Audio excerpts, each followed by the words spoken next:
Almost every region of the world is in one way, shape, or form either a source country, a transit country, or a destination country for illegal wildlife, and sometimes a combination of all three. Illegal wildlife trade is a crime. It's a violation. So it's money. So why organization people are doing it? They're doing it because of money. Money is the fuel that drives the criminal machine. By cutting off the fuel, the money, you're going to choke the organization.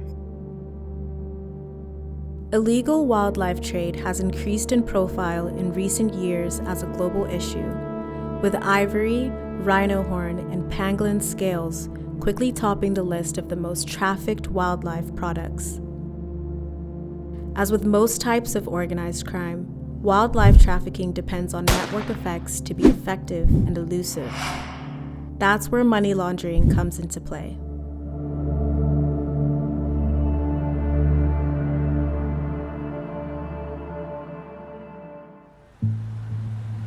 Money laundering is a process where illegal money is put into the system to clean it, to make it look like as if it is legal.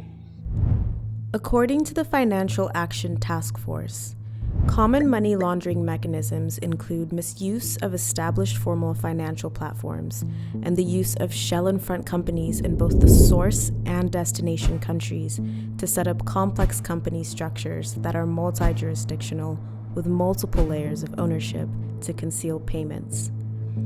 In such cases, financial and money laundering investigation techniques are crucial for tracking these funds. First of all, you have to follow the money, to look at the proceeds that come out of crime, the proceeds that are facilitating this crime to keep on continuing.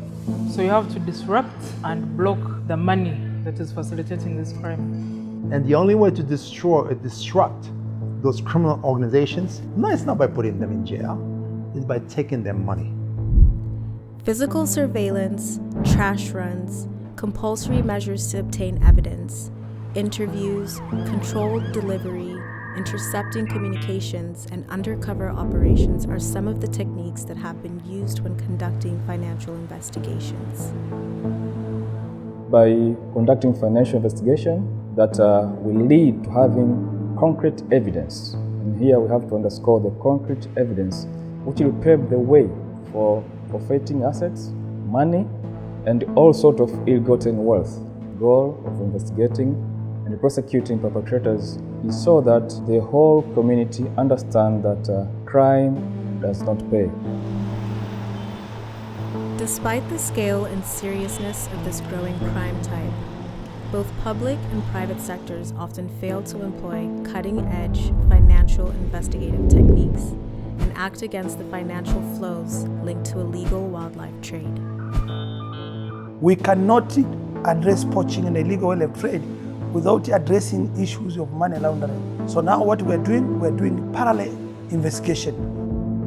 The law enforcement officers and the financial unit, they need to work together.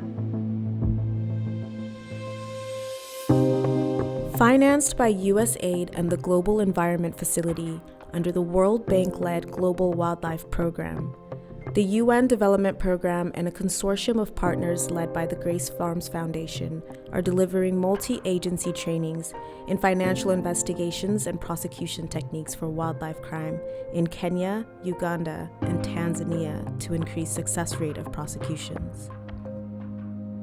We are now seeing a number of law enforcement agencies working together. For instance, the financial intelligence, asset recovery agencies working together with the wildlife agencies in investigating wildlife crime. It is important for the team, different agents, to train together, because by training together is when they come to know each other. So the trust is a process which is building during training and doing the operation together. Then information can be shared.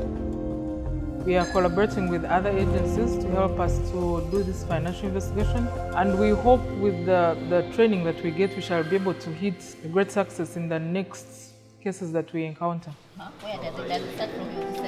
To ensure the sustainability of the capacity building programs, Grace Farms Foundation works in collaboration with the University of Washington and the U.S. Department of Homeland Security investigations to develop practical exercises that make use of seizure samples for DNA testing, to simulate real-life working examples, followed by mentoring of training participants for the implementation of lessons learned in real-life working scenarios. DNA testing allows you to get a lot of information. It allows us to connect individual traffickers to multiple shipments. So by matching the tests between shipments, you can actually start to see how many shipments has an individual trafficker actually moved. You're building a whole network of operations. Each one of those pairs of seizures you connect to each other, that's a new link that you can investigate for financial crime. Solutions to effectively combat wildlife crime are anchored on best practices in cooperative law enforcement, which are critical to proactive, well-planned, and more purposeful operations.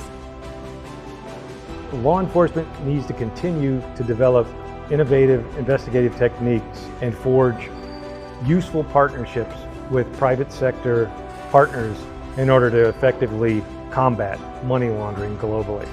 By doing so, you're going to defeat the wildlife traffickers.